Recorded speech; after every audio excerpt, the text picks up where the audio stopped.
Мадемуазель, можете начинать.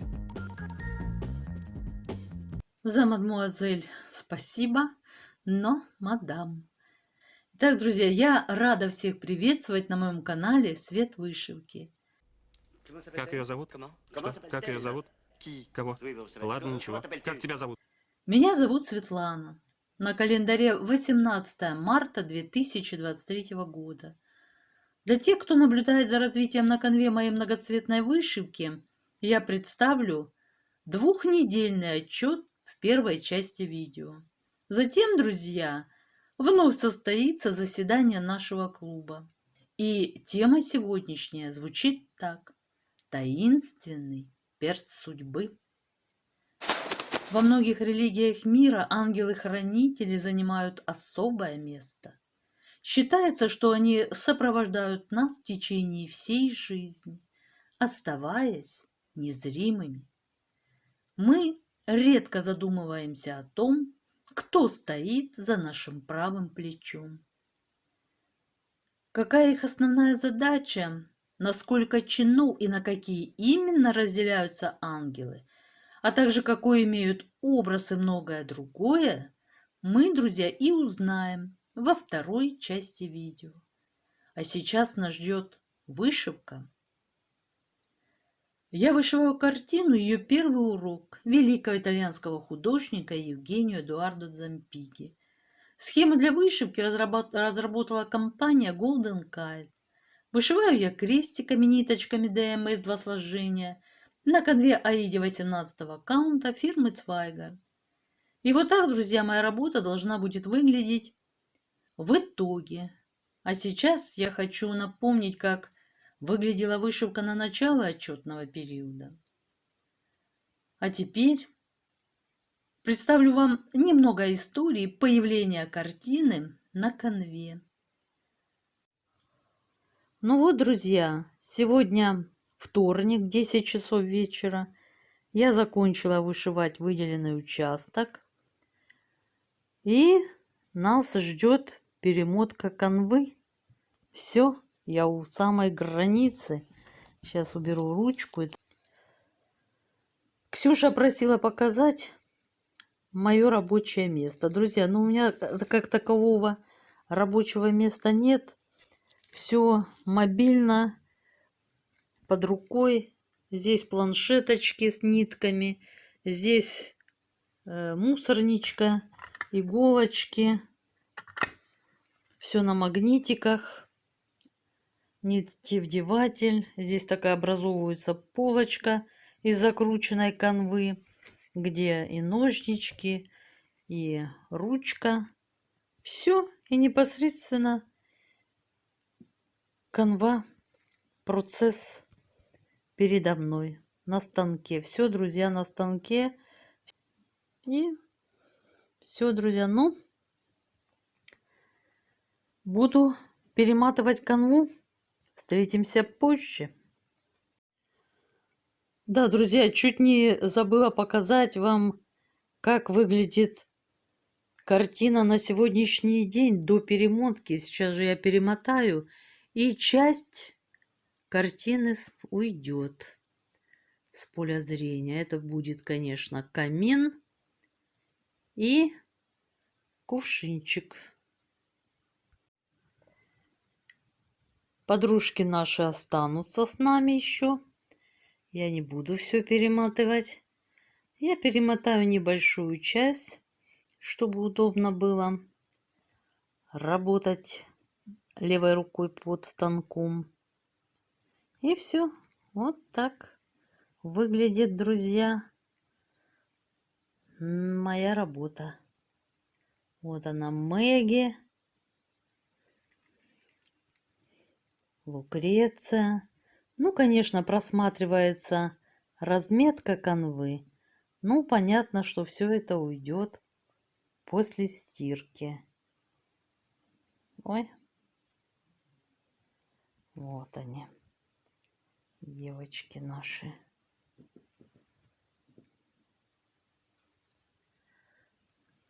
Ну так, друзья. Все. Теперь уже точно приступаю к перемотке.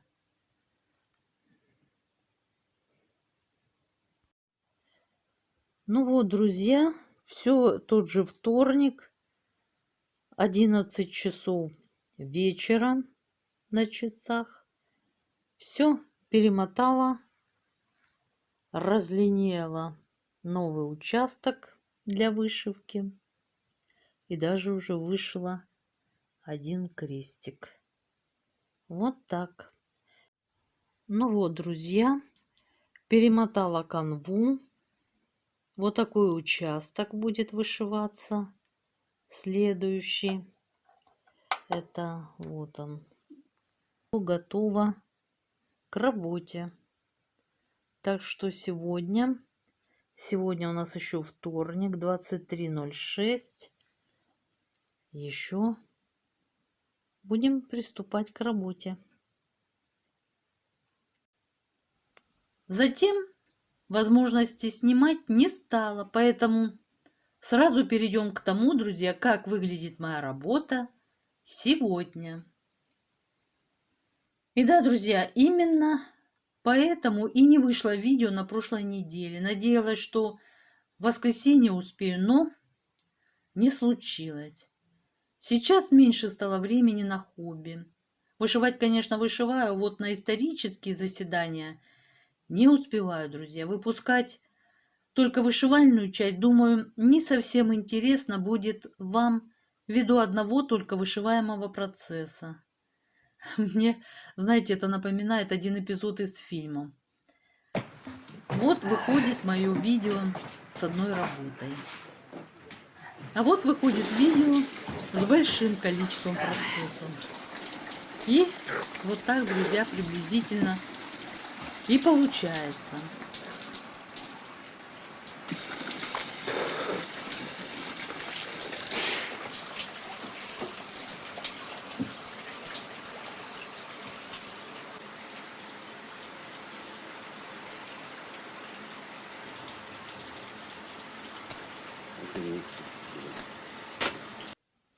Да плюс весна и иное. Поэтому, возможно, что какое-то время видео будут выходить один раз в 2 недели. Будет получаться чаще, друзья, будут чаще. И да, около месяца назад я открыла второй канал. Сразу вам не сказала, так как, во-первых, все видео на нем вам хорошо известны, а во-вторых, это проба. Я не уверена, смогу ли, потяну ли. Все опять-таки упирается в отсутствие времени и так далее. Одним словом, далее будет видно. Канал состоит из исторических частей. Информация, на мой взгляд, интересная, но не всем вышивальщицам это нужно. И прикрытая вышивкой, она уходит на дальний план, в лучшем случае. А другие говорят, что не хочется перематывать уже устаревшие вышивальные этапы зарождения картины, тоже понятно. Вот и решила попытаться изменить ситуацию. Теперь для нового канала я вышивальные вставки вырезаю, добавляю картинки, у первых видео они отсутствуют, и фрагменты из кинофильмов, когда получается. На сегодня обновления получили видео Изуит и Жанна Дарк, остальные без изменений. И называется канал просто «Свет History». Ссылку на него оставлю под видео. Так что, кого заинтересовал канал, заходите, подписывайтесь. Или же просто подпишитесь, пожалуйста, в знак поддержки. Колокольчик не нажимайте, чтобы я лишний раз вас не беспокоила оповещениями. В комментарии можно не писать, если нет желания. Я понимаю, что мы с вами обсудили все эти темы здесь, на этом канале. Но лайки, друзья, приветствуются по-любому. Это, как вы знаете, помогает в развитии канала. В любом случае, новые истории будут появляться сначала в нашем клубе на Свет Вышивки, а затем на Свет History. Заранее, друзья, всем спасибо за поддержку. Теперь к нашей любимой вышивке. Пока я делилась с вами новостями, вы уже хорошо рассмотрели появившиеся на конве элементы. Да, за 2 недели добавился ряд в 4 клеточки. Появился очаг, согревающий наших героинь. Полностью образовался котелок, в котором почти уже готова любимая молочная кашка нашей девочки. Аромат ванили разносится далеко за пределы дома. Вот и Джованни уже торопится к обеду. В любимое блюдо будет добавлена ложечка душистого цветочного меда, который приготовили для своих хозяев одомашненные пчелы. Мне нравятся, друзья, и вышитые пухленькие, неумелые детские ручки Лукреции, и натруженные, ловкие и заботливые руки Мэгги.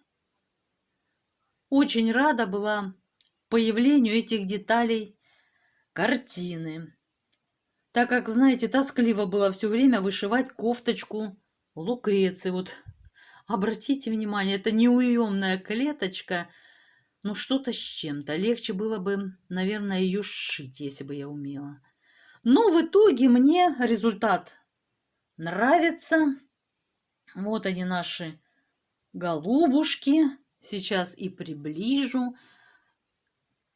Полностью образовался и завязан, как видите, на шее платочек шелковый Мэгги, фартушек розовато-фиолетовый, кофточка, пуговичка на манжете у Мэгги, естественные складочки на одежде.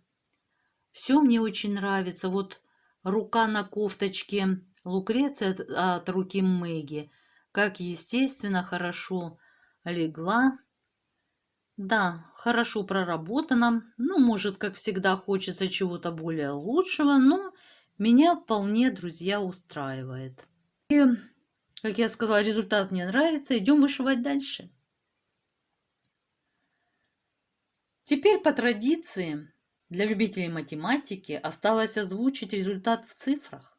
Вик, ты записываешь? Что? Пиши. На сегодня мною вышито 32,33% картины.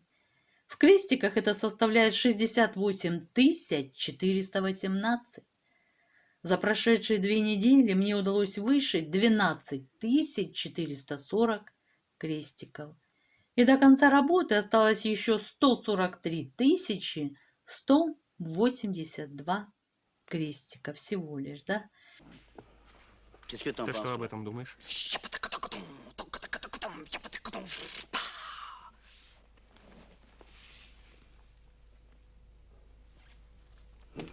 Он прав?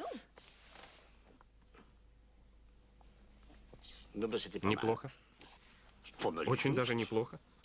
Очень хорошо. Итак, друзья, достижения обозначены, результаты продемонстрированы, впечатления озвучены. А теперь, друзья, приглашаю перейти ко второй части видео.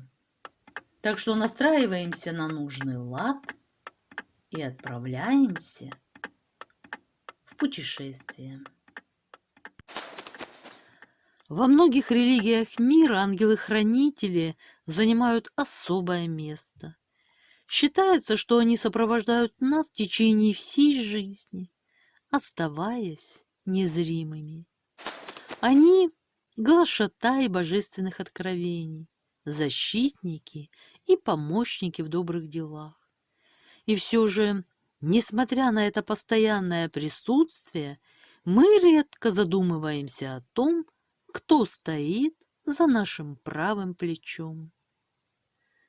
Слово «ангел» пришло к нам из греческого языка, где оно означало «вестник», вместе с христианскими текстами. Но о существовании ангелов было известно задолго до появления христианства. Практически у всех народов имелось представление о невидимых существах, помогающих людям. У древних персов их называли феруэрами. В суфийской традиции муваккали. Римляне верили в то, что у каждого есть свой гений, дух-покровитель. Гений, по представлениям римлян, был сущностью, которая рождалась вместе с человеком и определяла его жизненный путь. Но наиболее полные сведения об ангелах можно найти в иудаизме и христианстве. В Библии Торе говорится о духовных бесплотных существах, более совершенных, чем человек, и сотворенных раньше его. Согласно преданию, ангелы появились еще до того, как возник видимый мир. Они составляют небесное воинство, в котором существует строгая иерархия, но основная их задача – сохранение существующего мира. По словам святого Григория Богослова, будучи служителем воли Божией не только по естественной способности, но и по обилию благодати, они переносятся на все места и всем сопутствуют повсюду, как по быстрому исполнению служения, так и по легкости естества. Ангелы управляют природными стихиями, народами, участвуют в богослужении. Видеть их могут только те, кто удостоился особой благодати, святые и праведники. Согласно Священному Писанию, ангелы разделяются на 9 ангельских чинов. Ближе всех к Богу находятся серафимы, херувимы и престолы. Серафимы окружают престол Господа. Они имеют человеческий образ. У каждого из них по 6 крыльев. 2 они закрывают свое лицо, 2 ноги, а при помощи еще 2 летают и постоянно песнопениями восхваляют Бога. Херувимы имеют иной облик. Пророк Иезекииль в известном видении колесницы изображает херувимов человекообразными, с 4 лицами и 4 крыльями. Ноги у них со ступнями тельца и блестящие, как медь. Но, пожалуй, самое необычное в изображениях херувимов – это их лица. С человеческим лицом соединились с правой стороны лицо льва, а с левой – тельца и орла. Херувимы окружены бесчисленными сонмами праведников и тьмами ангелов. Они отражают в себе неприступное величие Божье и Его славу. О других ангельских чинах известно меньше. Престолы, господство, силы, власти и начала, о которых писал в книге «Небесная иерархия» Дионисий Ареопагит, практически неизвестны обычным верующим. А вот 2 последних чина, архангелы и ангелы, знакомы нам и по многочисленным изображениям, и по текстам. Мы даже знаем их имена. Михаил, кто как Бог, Гавриил, муж Божий, Рафаил, помощь исцеления Божье, Уриил, огонь и свет Божий, Салафиил, молитва к Богу, Ефремиил, высота Божия. В число архангелов иногда включается также 2 имени, не упоминаемых в Библии. Иегудиил, хвала Божия, и Варахиил, благословение Божье. У мусульман известно 4 великих архангела: Гавриил или ангел откровения, Михаил или ангел-покровитель, Израил – ангел смерти, Израфил – ангел воскресения.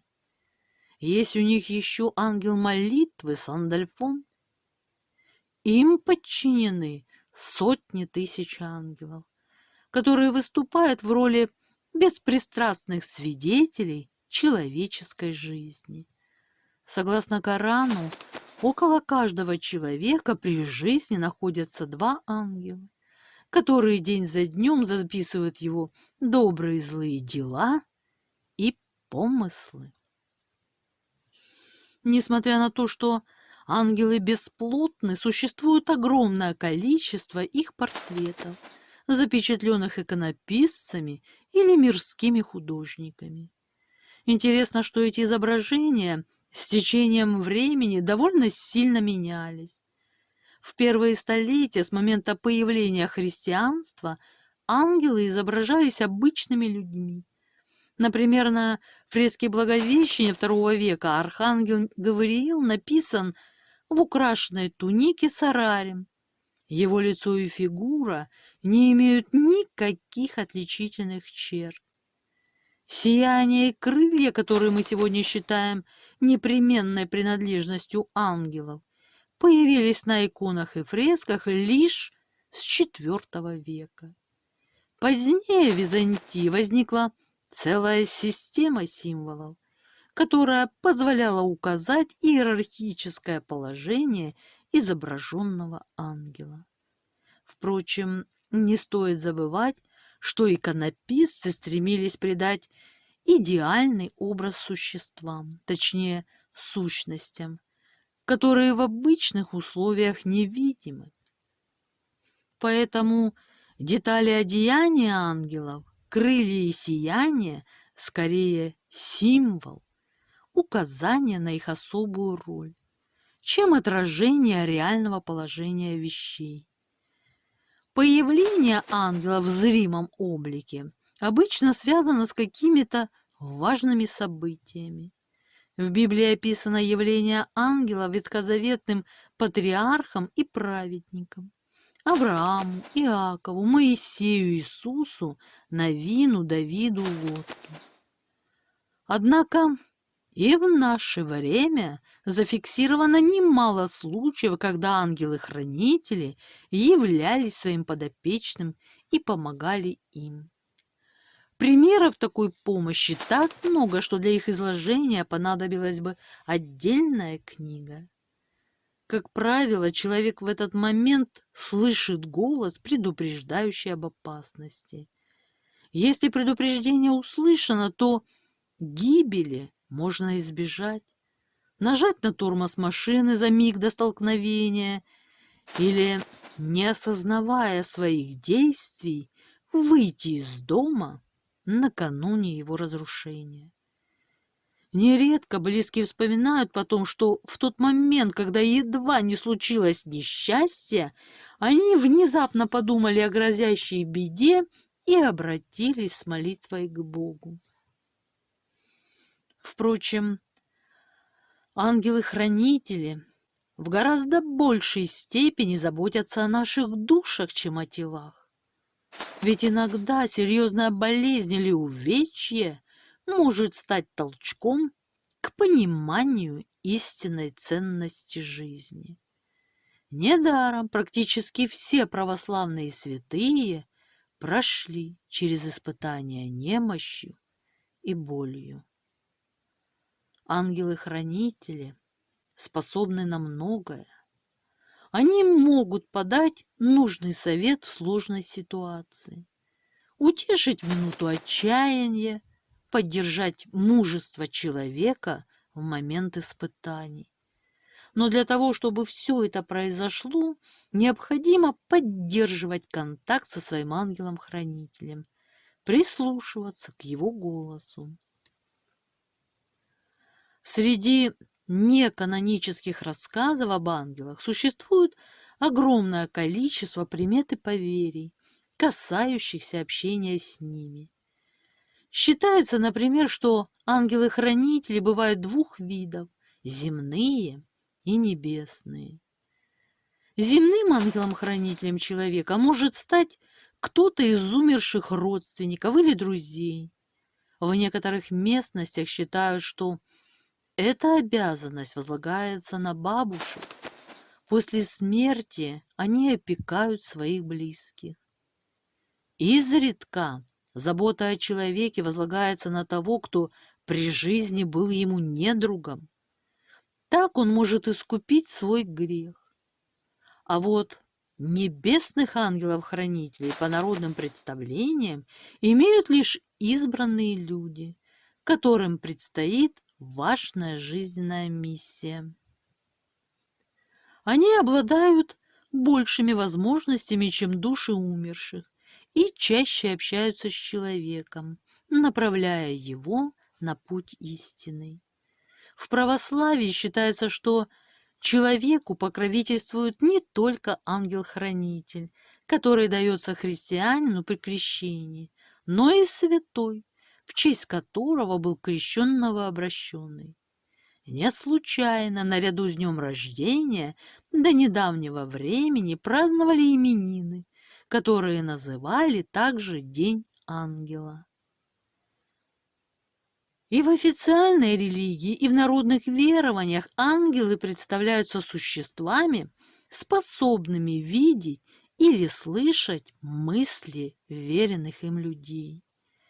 Тем, кому посчастливилось родиться в религиозных семьях, с детства знаком рассказ об ангеле, стоящем за правым плечом человека, и черте, чье место за левым плечом. Кстати, именно поэтому мы плюем через левое плечо, когда боимся сглаза.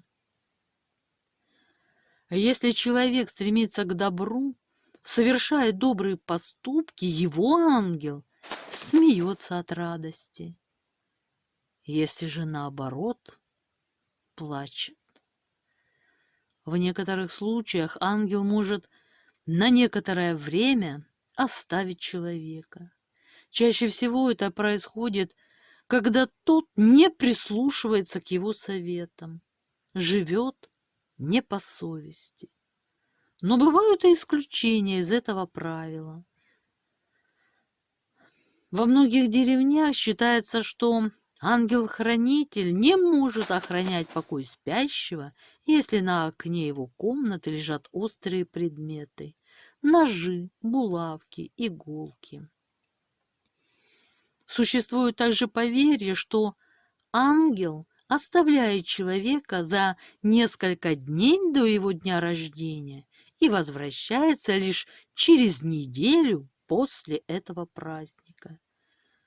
Примерно в течение 2 недель человек оказывается без его покровительства.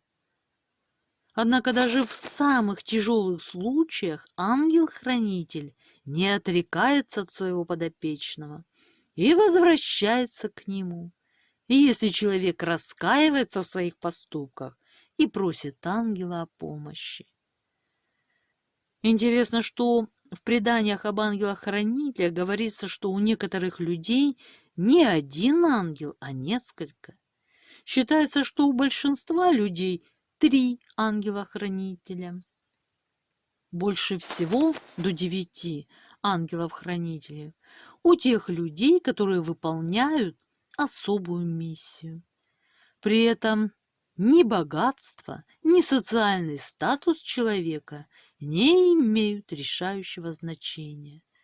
Важны его талант, душевная чистота и вера. А вот тех, у кого только один ангел-хранитель, считают несчастливыми людьми. Им редко сопутствует удача. Они постоянно попадают в неприятные ситуации. В народе говорили, что один ангел не успевает помочь человеку, и старались выбрать ему имя, которое носило несколько святых. Считалось, что каждый из них будет присматривать за человеком вместе с его ангелом-хранителем. Впрочем, количество бесплотных помощников можно увеличить. Это просто. Совершайте добрые дела, старайтесь придерживаться чистых помыслов. Ведь еще Гермес Трисмегист сформулировал один из фундаментальных законов духовного мира. Подобное притягивает подобное.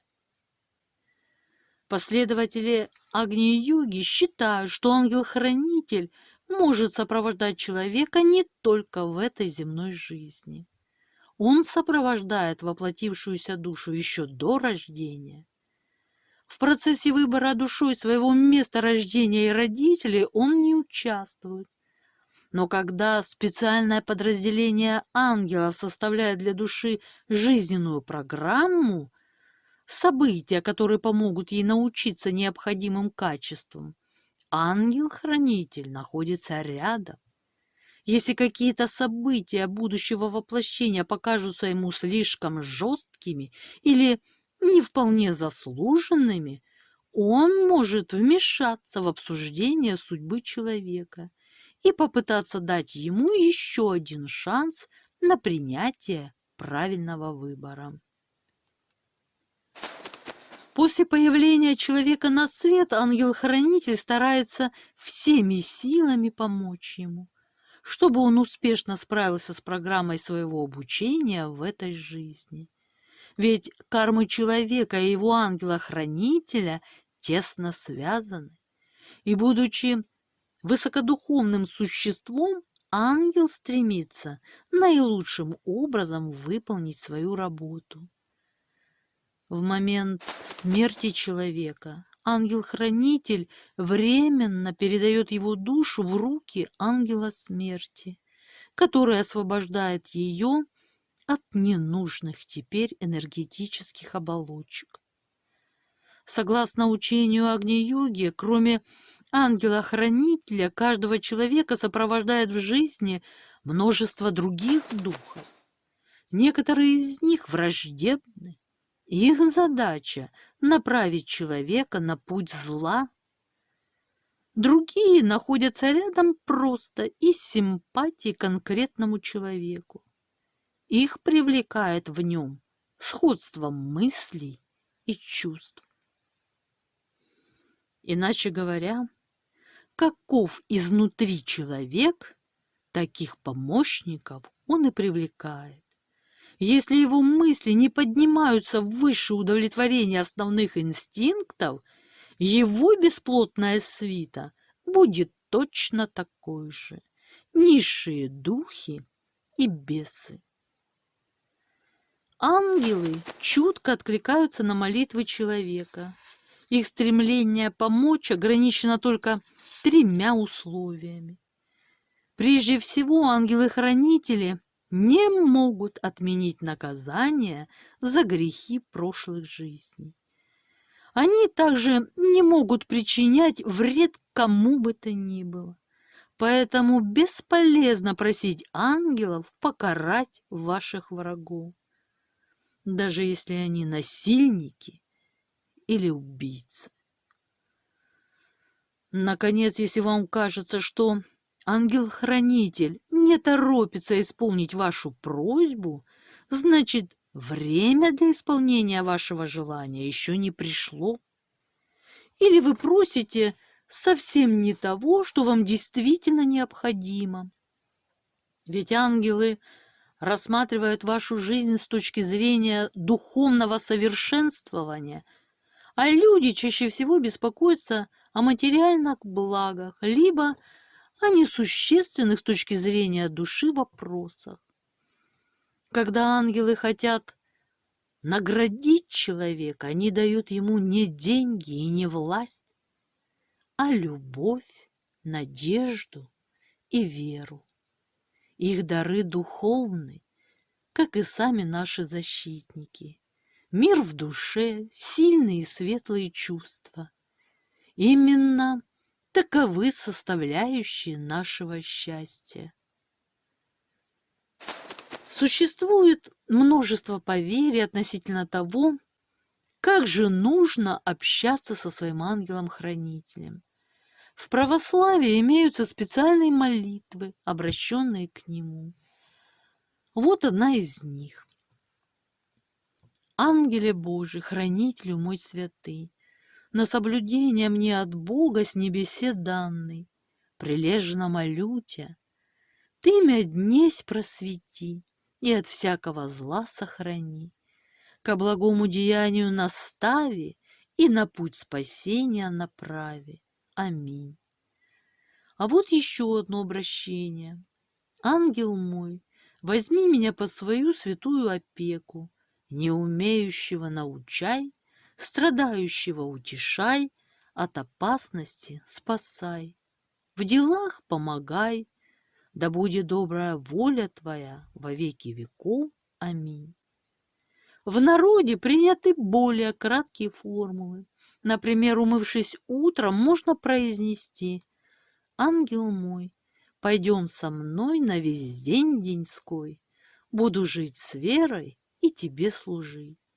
Но на самом деле нашим хранителям не нужны какие-то специальные тексты. Наши мысли и чувства для них — открытая книга. Поэтому обратиться к ним можно всегда. А для того, чтобы услышать ответ, просто прислушайтесь к своему внутреннему голосу. Ваш ангел-хранитель обязательно откликнется. Может быть, ответ придет сразу же, а возможно, вы получите нужную информацию во время случайной встречи с другом или прочтете ее в книге, вовремя попавшейся вам на глаза. И что бы с вами ни случилось, помните, вы не одиноки. Совсем рядом прекрасные крылатые существа, которые искренне любят вас и всегда готовы прийти на помощь.